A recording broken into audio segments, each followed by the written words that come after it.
Hey, what's up, everybody? It's Dan and Terry. We're back for another episode of the Copy Corner.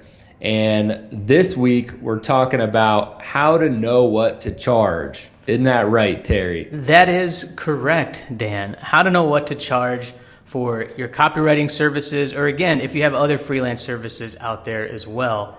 And, we've talked about this a little bit on past episodes about getting clear on what your services are.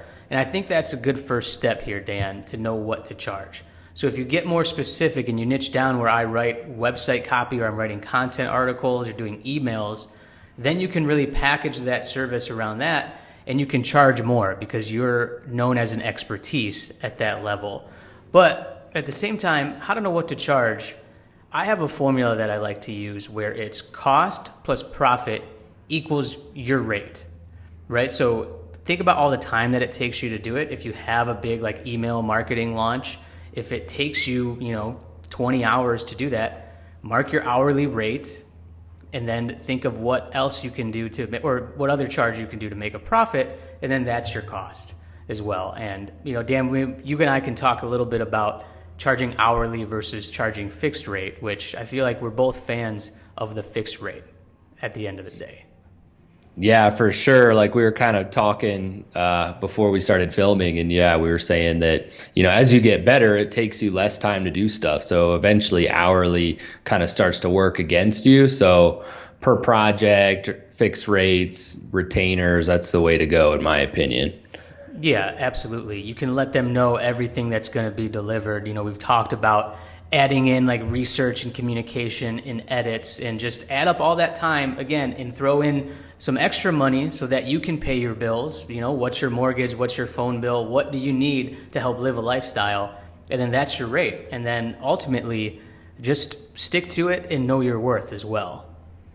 Yeah, no, good point, Terry. I think it's pretty simple when you think about it, right? How much money do you need to make to live and make a profit? But then also how much do you need to make that worth your time? If you've got a project and it's, you're going to make a little bit of profit, but it's at the end of the day, you're not super excited. You got to charge something that's worth your time. And then from there, you can I think it's trial and error at that point, right? Once you've kind of got a certain rate down, as new clients and new leads come in, kind of push that envelope and bump those rates slowly to where eventually you'll hit a point of too much resistance, right? And then you can kind of adjust from there. Eventually you're going to be pretty in demand, so you can kind of be more lucrative to where if you're booked out full and you're charging high rates and only a select amount of people are going to pay them, it doesn't matter because you're booked, so you take on the work that you want. Yeah, exactly. I love that point, Dan, because there was a time when I put on my website for website copy services,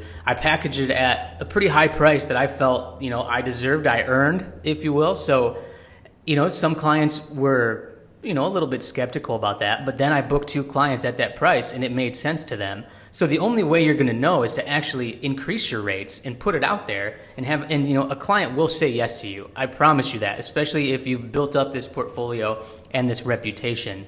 Do not be afraid to look at your rates and be like, well, I'm taking up a lot of time. I feel like I can increase it by, $500 or add another $1,000 to this service and put it out there and, send that out to clients or to prospects.